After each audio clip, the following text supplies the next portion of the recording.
सबैलाई नमस्कार। मेरो नाम प्रेम बहादुर खत्री। मेरो घर चाहिँ ढोरपाटन नगरपालिका वडा नम्बर 2 सलामकोट सेरा। र आज हामी श्री रत्न राज्य माध्यमिक विद्यालयको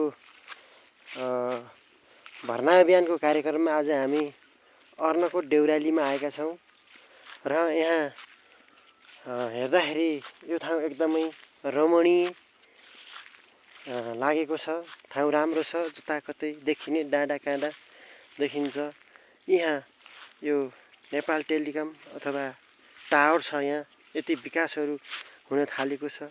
यो ठाउँ भनेको डोमेस्टिक एयरपोर्ट भनेर हाम्रो नेपाल सरकारले विस्तार गर्ने भन्ने कुरो छ। अब यो कहाँसम्म के हुन्छ, यो विस्तारै हुँदैछ। र यो यता भेग, यो पारीको भेग फेरि राजकोट पर्छ। निसेखोला 7 राजकोटको गाउँ त्यो पारी हो। यहाँबाट अलिअलि देखिन्छ। र यता फेरि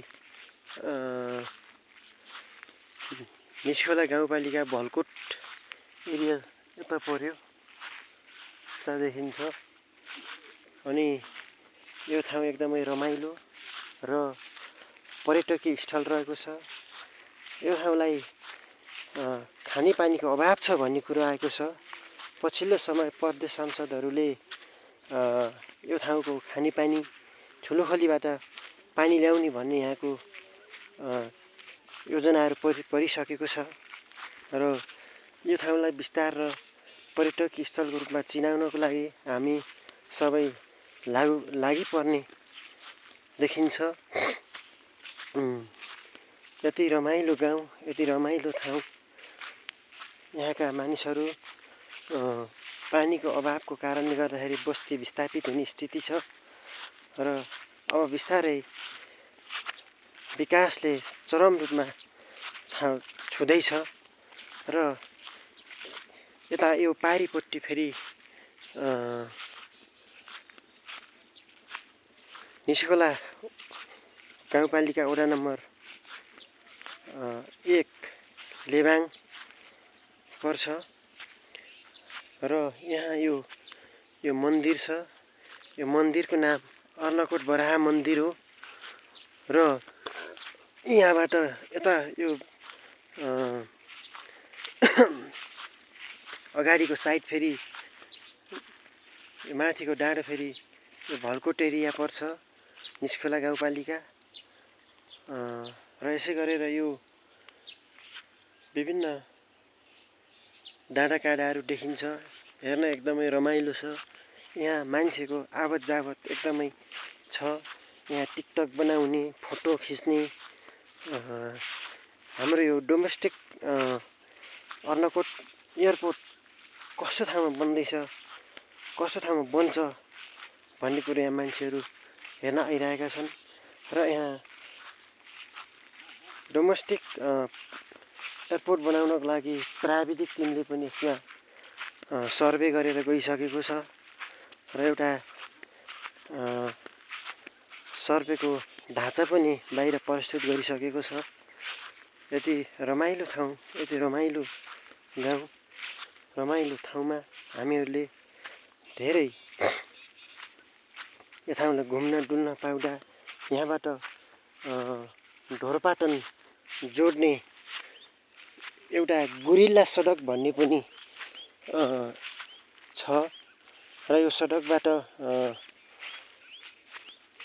तपाईँको बुर्तिवाङदेखि अर्नकोट देउरालीदेखि ढोरपाटनको शिरसम्म जोड्ने यहाँ एउटा गुरिल्ला सडक रहेको छ। यो पैदल यात्रा, यो वर्षेनी रूपमा लाखौँ बजेट हालेर यो बाटो ढोरपाटनमा जोड्ने प्रयास भइरहेको छ। र हामीहरू अहिले प्रायःजसो गाडीको मार्फत आवत जावत गरेका छौँ। अब हामीहरूले ठाउँलाई पैदल मार्गको हिसाबले यो ठाउँ घुम्न डुल्ने गराउन आवश्यक छ। र हामीहरू पैदल यात्रा गर्दाखेरि निरोगी बन्ने, हाम्रो शरीरलाई स्वास्थ्य र फुर्तिलो रहने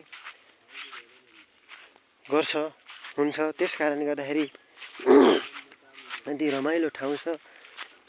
यहाँ एउटा माध्यमिक विद्यालय छ, त्यो माध्यमिक विद्यालय अर्नकोट माध्यमिक विद्यालय देउराली हो र यहाँ स्थानीय फलफुलहरू यो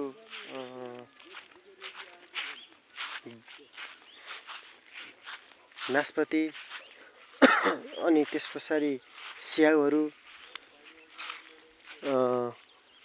बयर, सुन्तला, विभिन्न किसिमका फलफुलहरू प्रोडक्ट हुन्छन्, उत्पादन हुन्छन् र यहाँका चिजहरूले बुर्तिवाङ बजारमा किनबेच हुन्छ। अनि यहाँ फुजी स्याउ भन्ने उत्पादन हुन्छ। सबैले यहाँ यो ठाउँलाई घुम्न डुल्न आउनको लागि म सबलाई यो मेरो युट्युब च्यानलबाट आग्रह र अनुरोध गर्न चाहन्छु। हस् त, नमस्ते।